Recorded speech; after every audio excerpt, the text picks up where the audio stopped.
Bismillahirrahmanirrahim. Assalamualaikum warahmatullahi wabarakatuh.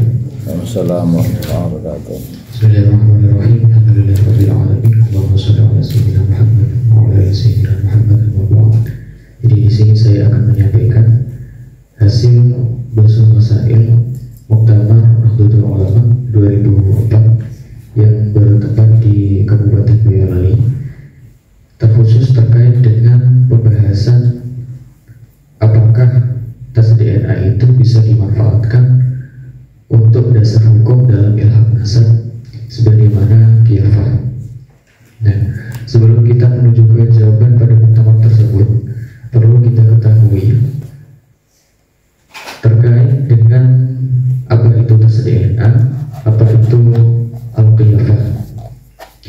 Jadi tes DNA itu adalah tes genetik yang dilakukan untuk mengidentifikasi perubahan pada gen, pada kromosom, dan pada protein dalam tubuh.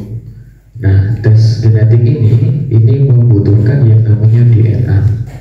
Apa itu DNA? DNA itu adalah molekul yang menyimpan menyimpan informasi terkait dengan genetik dan membawa instruksi untuk fungsi tubuh. Nah, dari DNA inilah nanti yang akan menentukan jenis rambut, warna kulit, dan sifat khusus yang ada pada tubuh. Sedangkan pengertian al-khilafah itu adalah suatu tindakan seseorang yang seseorang itu telah diberikan anugerah keahlian khusus untuk melakukan penelitian, pemeriksaan terkait dengan kenasaban seseorang berdasarkan kemiripan. Contohnya seperti kemiripan mata, kemiripan kaki, kemiripan tangan, sesuai dengan ciri-ciri yang dimiliki oleh satu orang dengan orang yang lainnya. Bedanya kalau al-khilafah itu melihatnya real secara langsung, secara zahirnya, sedangkan kalau tes DNA itu dilihat dari molekulnya.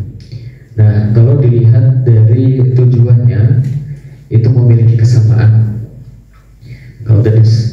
Kalau al-khilafah untuk menentukan nasab, dan tes DNA salah satunya itu bisa digunakan untuk menentukan atau melihat garis keturunan. Di samping tentunya tes DNA itu memiliki fungsi yang lain selain untuk melihat garis keturunan.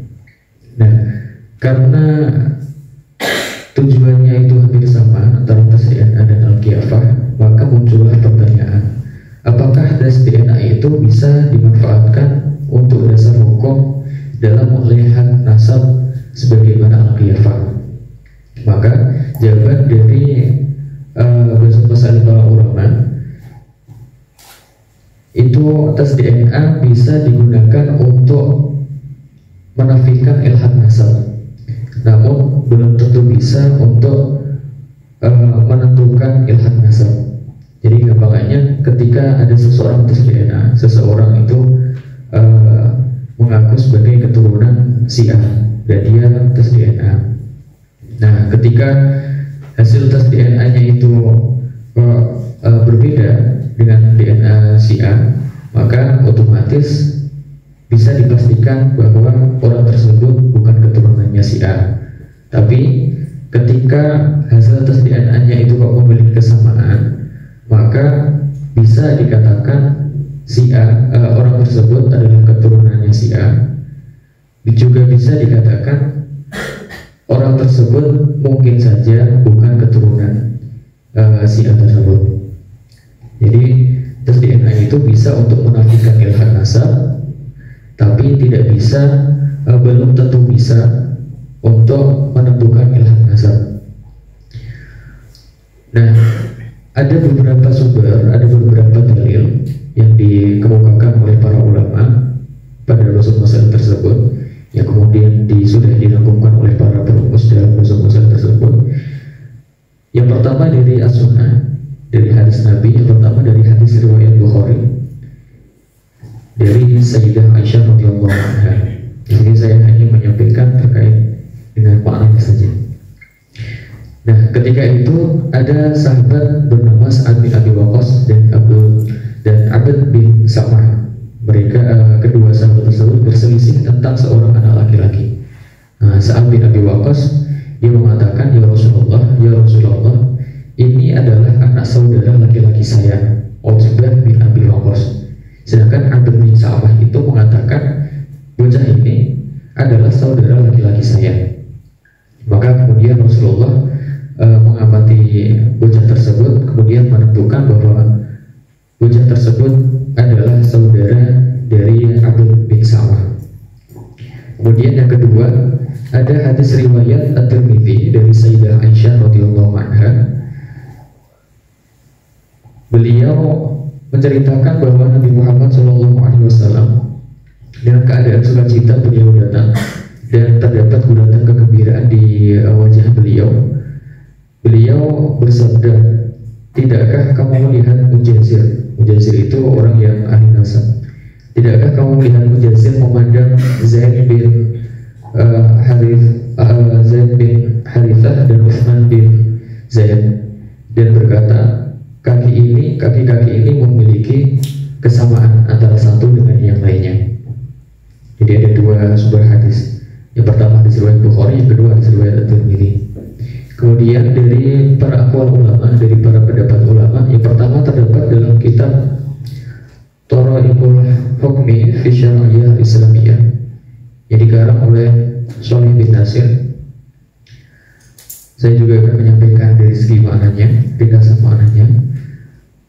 Beliau menyampaikan bahwa hasil laborat itu hanya bisa untuk meniadakan nasab, tidak untuk menetapkan hubungan nasab. Alasannya karena kemiripan darah satu orang itu bisa saja dimungkinkan sama dengan darah orang lain, di samping dimungkinkannya adanya penipuan ketika melakukan penelitian atau kesalahan penelitian. Kemudian yang kedua, dari kitab Al-Burhan fi Ushul Fiqh kalangan Imam Haramain dan bahasanya Syekh Abdul Malik Al-Juwaini, beliau mengatakan kifayah adalah dasar penentuan nasab dengan memandang kemungkinan maksimal. Ketika Rasulullah tidak meyakini informasi dari ahli nasab, tentunya beliau menganggap sebagai larangan, asumsi, perkiraan, dan taksiran, dan lain-lain. Maka ketika beliau membiarkan dan tidak menolak, maka khilafah bisa dijadikan dasar untuk penentuan nasab. Dan di mazhab Syafi'i, memang Imam Syafi'i itu menerima keputusan dari ahli khilafah. Kemudian yang ketiga, dari kitab At-Turuq Al-Hukmiyah fi Siyasah Asy-Syar'iyyah karangan Ibnu Qayyim Al-Jauziyah. Beliau menjelaskan dalam redaksi tersebut, beliau menjelaskan pengertian ahli khilafah yang memiliki keahlian dan ilmu dan kemampuan serta teori khusus dalam meneliti. Kemudian yang keempat, dari kitab Takmilatul Majmu' karangan Imam Baqir Al-Muti'i menegaskan bahwa penelitian sampel darah meski berpijak pada hal-hal yang ilmiah itu hanya bisa untuk menafikan nasab, bukan untuk menetapkan nasab. Kemudian yang kelima, masih sama dari Takmilatul Majmu' karangan Imam Baqir Al-Muti'i, beliau menjelaskan bahwa mazhab Syafi'i, pandangan mazhab Syafi'i ketika ada dua orang laki-laki menikahi dua perempuan kembar, kemudian ketika tidak berhubungan badan itu tertukar, maka nanti penentuan nasabnya itu bisa memakai kedokteran syar'i dengan menganalisis golongan darah. Nah, nanti ketika sudah dianalisis golongan darah kok terjadi kekaburan, maka bisa menggunakan qiyafah. Kemudian yang keenam, dari kitab Bada'i Shana'i fi Tartibi Syar'i karangan Imam Mahmud bin Ahmad Al-Harami, penjelasan. Nah, di situ beliau menjelaskan pandangan mazhab Hanafi dan mazhab Syafi'i. Dan penjelasan mazhab Syafi'i dalam kitab tersebut itu masih sama seperti yang tadi, bahwa syariat menerima pendapat ahli qiyafah dalam menentukan nasab berdasarkan hadis yang sudah disebutkan tadi. Kemudian yang terakhir, yang ketujuh, itu ada dari kitab Al-Fiqh ala Madzahibil Arba'ah karangan Abdurrahman Al-Juzairi.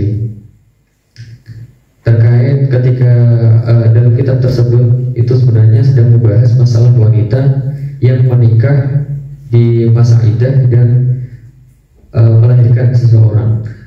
melahirkan seorang anak, maka nanti penentuan nasabnya beliau menjelaskan barangkali tes darah itu bisa menggantikan khilafah. Nah, dari 7 aqwal ulama dan 2 sunnah dan 2 hadis Nabi tersebut, para ulama dalam Basul Masail pada Muktamar 2004 tadi itu memutuskan bahwa tes DNA itu bisa digunakan untuk menafikan nasab, menafikan ilhaq nasab, tetapi belum tentu bisa untuk menentukan ilhaq nasab. Di sekian dari saya, semoga bermanfaat. Wallahu a'lam bishawab. Wassalamualaikum warahmatullahi wabarakatuh. Wassalamualaikum. Al-Fatihah. A'udzubillahi minasyaitonir rajim. Bismillahirrahmanirrahim.